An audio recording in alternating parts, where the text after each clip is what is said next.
Okay, so the task is to take photos of the wild animals here, okay? Good. Can't be that complicated. Oh, there's a rare one over there. A mole.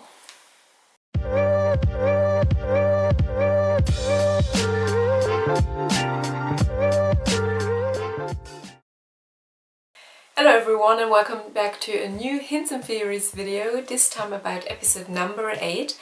My name is Julia and if you don't know me yet, I collect hints and theories that will hopefully help you to figure out who the mole is. So if you don't want to miss anything of that, then please make sure to subscribe to this channel here and check out my social media accounts. In episode number 8 we got to see some beautiful sights of the South African wildlife, and that is also why I would say we jump right into task number 1.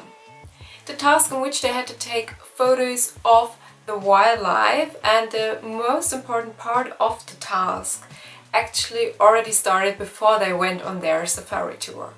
So it was pretty important which envelope you would choose. And of course we have to consider that the mole knew in which envelope the exemption was. And according to that, it is interesting that there were several people who wanted to choose envelope number 2. In the end it was kind of a mini battle between Soy and Daniel, and Soy was the lucky one in the end who got envelope number 2.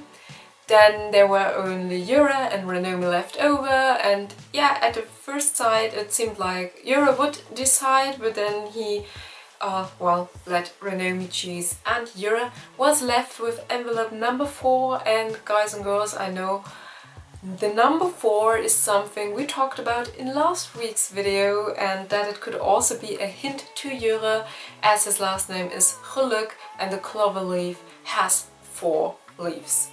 Yeah, maybe happened by accident since Renomi was the one to choose, but still something the Widm community talks about today. Now let's have a look at the actual task, at the triptychs they had to came up with in the end and what they did with that. The first thing is that Soy, who's already a bit experienced in taking photos, didn't, do such a good job in the end. So his photos didn't get that much points, and I mean, I get it, they only had 2 hours time to do that. And you can't control the animals, of course. You have to be a bit lucky that they turn around, that they do something exciting, and then you have to come up with an idea. It's a lot for just 2 hours, and sometimes photos simply don't work out the way you want them to. So maybe he was just a bit unlucky, but the idea of a triptych is that it is a series of 3 photos belonging together, and that you should actually also see that they belong together. And this is why it seems very suspicious and very weird that Soy decided to have one of his 3 photos printed in black and white. So 2 photos in colors and 1 in black and white, that kind of ruins the triptych and makes him suspicious. And of course we also have to talk about Jura's idea of the triptych with his, interesting backstory. Yeah, you get it. Of course that was very funny to watch, and a very nice idea, something that made the show a bit funnier, but it seemed almost too perfect to be, constructed, designed like that in only 2 hours. I mean, he even had a speech prepared on a paper written that says the mole on its back. And although I really like his idea, I have the feeling that that idea was planned beforehand. There are also 2 things I want to add. The first thing is that I think it is very likely that the mole got some photography lessons before they went to South Africa. I know this mole didn't have that much preparation time, he only had 2 weeks, but let's be honest, a photography course can happen in like 1 or 2 days. And also they have a professional photographer with them on set all the time. Her name is Joy Hansen, I think. She also has an Instagram account and posts some background, behind the scenes photos there. It's really some really beautiful photos there, so you can of course check that out if you want to. And of course I can imagine that she also gave some tips on how to handle such a camera and just some advice for the mole. So it wouldn't be the first time that we get to know in the end that the mole had preparations for one specific task, and I just think in this case this would be brilliant to train beforehand, to get to know how such a camera works, to in the end get some beautiful photos. And let's be honest, these photos were very good, especially the one with the lion. And the second thing is that there's a possible inspiration for Joris' story idea for the photos. So the Dutch YouTuber Siem van Eyck, who is a Wie is de Mol YouTuber, talked about something very interesting and funny that I want to share with you. There's a children's book in the Netherlands and that one is called Over een kleine mol die wil weten wie op zijn kop gepoept heeft. And that translates to about a little mole who wants to know who pooped on his head. And yeah, that book isn't only about the mole, but in that book the mole walks around meeting other animals and he looks at their butts. So I will try to let you see some insights in this book here, and yeah, I mean, this could have really been the inspiration for Joris' idea, if Joris the mole looking at the animals' butts. And if that really comes out to be true, then this would be pretty funny. And last but not least about this task, let's have a look into the mole book here. I presented you that one in a separate video, so if you haven't checked that one out yet, you can still do that, of course. And I explained that there's always a page where you can write down some notes to the episode, and in the back we have like a photo. And if we have a look at this episode's background photo, then we can see, and I hope that you can see that now when I show you that there is like a lion who is showing us his butt and turning his head around. And yeah, it isn't the photo Yuri took, but it's very similar to that one. It also isn't the same lion, but the whole idea of the photo is the same. So I think this could be a hint in the mole book here to Yuri. Let's jump to task number 2, and of course something very interesting happened between task number 1 and task number 2. And that one was the test in which they kind of had to predict the future. And I'm very interested in hearing your thoughts about that special test, especially about the last 5 questions in which they really had to guess, predict the future.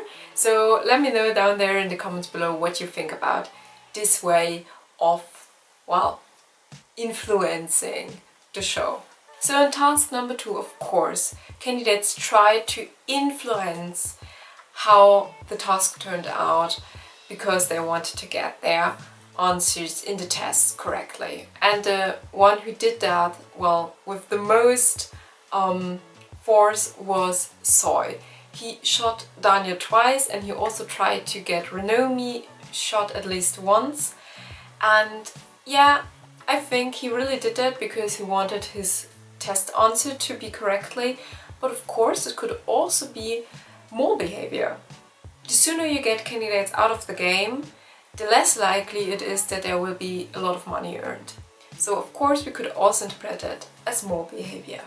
About Daniel and the task, I think he got out of the main part of the task very quickly. I mean, yes, it was a bit Soy's fault, but then he stood up and he was like a free target, and yeah, was out of the game pretty quickly and actually got to the more important part of the task where they had to do with the codes, and that is like the actual thing you need to get to the money.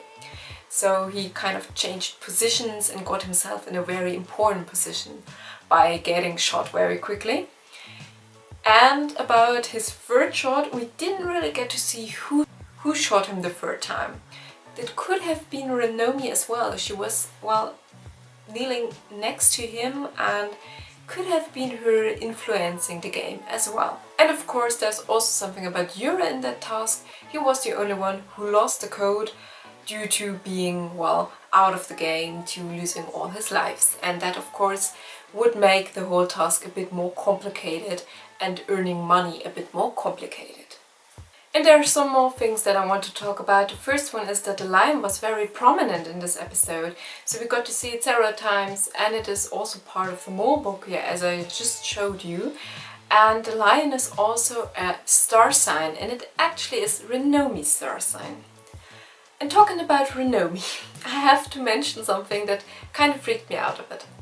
And it is that she gave up being treasurer so damn easily. Without any discussion, without any, well, question. I mean, how can you do that? It is such an important position you are in, and you can't just give that up so easily and so quickly. And it was like, so I just asked, hey, can I be treasurer? And she was like, sure, here you go. I mean, you don't do that. You ask, why do you want to be treasurer? And you try to keep that position as long as possible.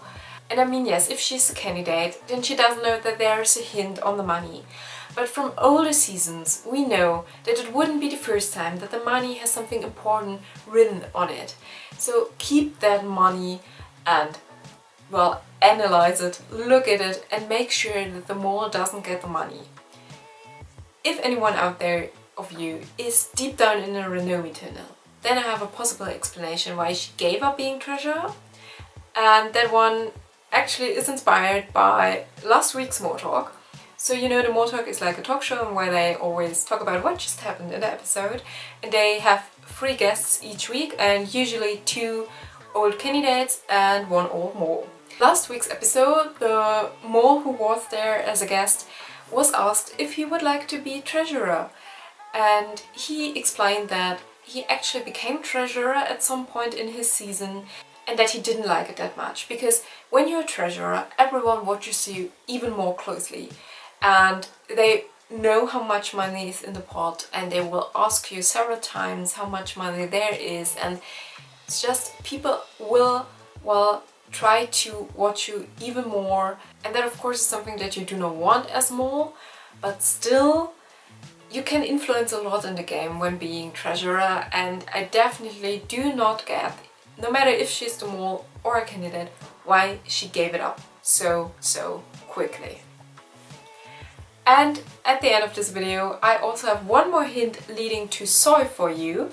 That one also appeared in Zim van Eyck's videos, and you probably know that there are introduction videos of all the candidates on the official Widm YouTube channel. And in those introduction videos there are a lot of glitches. And if you look at those glitches a little bit closer, then you see that there are photos of the assignments kind of, photoshopped into. And in Soy's case, there's not a photo of a task, but something changes on his clothes. So suddenly there appears an M on his, well, sweater. And yeah, I know a lot of M's in this season, but that one of course was edited by the production, so maybe an M leading us to the mole. So that were all hints and theories, but I have one more tip, one more advice for you. If you are participating in the official Widm app, and if you're playing the game with us, then you know that it is time to put your points in on someone again. And no matter if you think Jure is the mole or not, it would be clever to put your points in on Jure, simply because he won't leave next week. He has the exemption.